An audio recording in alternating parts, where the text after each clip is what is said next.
En l'an 613, accusée par ses ennemis d'avoir causé la mort de 10 rois, la reine déchue Brunehaut est exécutée, attachée à la queue d'un cheval, son corps disloqué par les coups de sabot de la bête lancée en pleine course. Cette mise à mort marque la fin d'une longue série de guerres entre les royaumes mérovingiens, une période marquée par de nombreux bouleversements sociaux et culturels, mais aussi restée tristement célèbre pour son extrême violence. La société mérovingienne s'établit après la conquête de la Gaule par Clovis, les Francs se mélangeant avec les Gallo-Romains, parfois en adoptant leurs mœurs, parfois en imposant les leurs. Voyons donc comment s'est opérée cette période de transition et comment les guerres entre les rois francs provoquèrent la chute de la dynastie des Mérovingiens et mirent en place les prémices de la féodalité.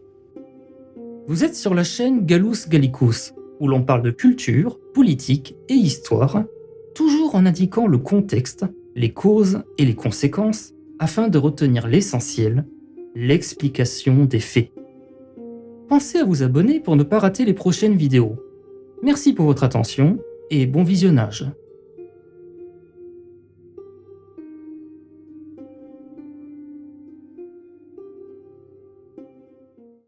À la mort de Clovis, son royaume est partagé entre ses 4 fils, de manière égalitaire selon la coutume des Francs.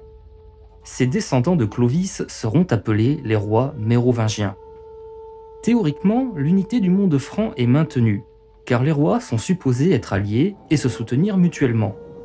Ils mènent notamment plusieurs campagnes militaires ensemble, ce qui leur permet de conquérir de nouveaux territoires et d'amasser d'énormes butins. Ainsi, en 534, ils annexent le royaume des Burgondes. Puis, en 536, ils chassent les Visigoths et conquièrent la Provence. Mais très vite, cette unité vole en éclats, car chaque roi veut agrandir ses possessions au détriment des autres, en les faisant éliminer, ainsi que leurs familles. À la mort de son frère, le roi Clotaire tue lui-même ses jeunes neveux et s'empare de leurs terres, prélude d'une longue série de meurtres et de guerres civiles qui vont ensanglanter le monde franc. En 558, Clotaire devient finalement le seul roi, mais il meurt peu après et le royaume est de nouveau partagé entre ses fils. Les territoires au nord-est sont attribués à Sigebert et prennent le nom d'Austrasie. Les territoires du nord-ouest reviennent à Chilpéric et seront appelés Neustrie. Gontran reçoit le territoire de l'ancien royaume des Burgondes, la Bourgogne. À ces régions s'ajoutent des territoires morcelés dans toute la Gaule, généralement des zones riches que les rois se partagent sans aucune cohésion, chacun voulant en obtenir la plus grosse part pour s'assurer de meilleurs revenus. Ces disputes territoriales seront l'une des principales causes des conflits à venir, auxquels vont se rajouter des haines personnelles. En 566, la princesse Brunehaut épouse Sigebert, le roi d'Austrasie. Intelligente, cultivée et ambitieuse, elle va exercer une forte influence sur la politique du royaume. Sa sœur Galswinthe épouse Chilpéric, le roi de Neustrie. Mais le mariage tourne mal et Chilpéric se détourne de son épouse au profit de sa maîtresse, Frédégonde. Cette concubine d'origine modeste, mais rusée et d'une grande intelligence, va prendre un fort ascendant sur le roi. C'est probablement à son instigation que Chilpéric fait assassiner Galswinthe, puis épouse Frédégonde quelques jours plus tard. Ce crime marque le début d'une haine viscérale entre les deux reines, entraînant une grave crise diplomatique qui va déboucher sur un conflit armé. Cette rivalité entre l'Austrasie et la Neustrie, entre Brunehaut et Frédégonde, va plonger les royaumes francs dans une série de guerres, d'intrigues et de meurtres pendant plus de 40 ans. Les violences sont d'autant plus communes dans la société franque que le système judiciaire n'est pas de nature à les dissuader. En cas d'homicide, le Vergeld, prix de l'homme, fixe des amendes que doit payer le coupable, dont le montant est défini selon l'âge, le sexe, le rang social, mais aussi le statut juridique de la victime, l'amende pour la mort d'un franc étant plus élevée que pour la mort d'un romain. Il s'agit d'un véritable tarif réglementé de la vie humaine qui permet aux meurtriers d'échapper à tout châtiment moyennant une compensation financière. Si des meurtriers refusent de payer l'amende, alors le principe de la Fed autorise la famille de la victime à tuer des membres de la famille du coupable. Par ailleurs, l'issue d'un procès peut parfois être décidée par un duel entre les représentants des deux parties ou par l'ordali, le jugement de Dieu, consistant à soumettre les suspects à des épreuves douloureuses, comme plonger le bras dans un chaudron d'eau bouillante, l'évolution de la blessure étant supposée varier selon le jugement de Dieu et donc indiquer si l'accusé est coupable ou non. En permettant souvent de tuer sans risquer de châtiment conséquent, le système judiciaire franc encourage les passages à l'acte violent.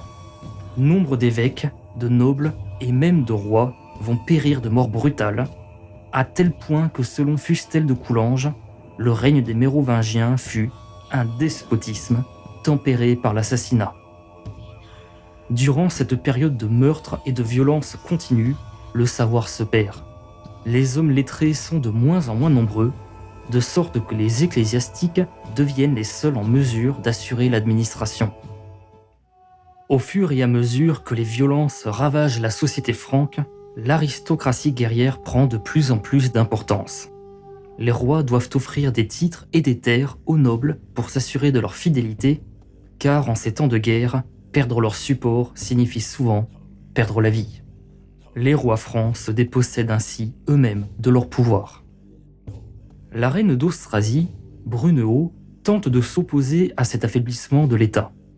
Malgré l'assassinat de Sigebert, elle parvient à faire reconnaître leur fils comme roi, et durant son règne, Brunehaut va prendre de nombreuses mesures d'importance.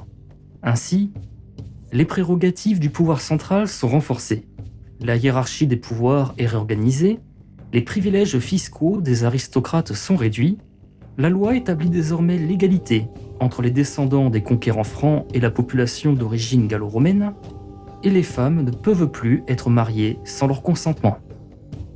La reine de Neustrie, Frédégonde, a aussi failli tout perdre quand Chilpéric est assassiné à son tour.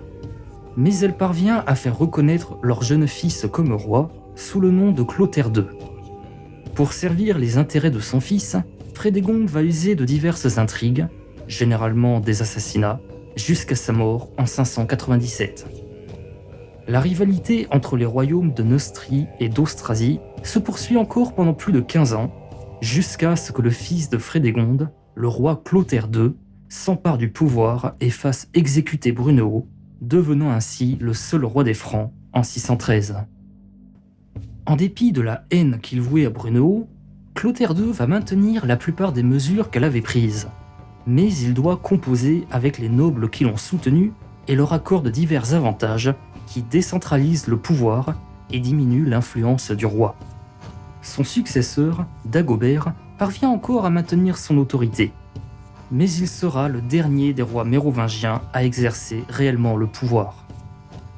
La royauté s'est trop affaiblie par ces dizaines d'années de guerre civile.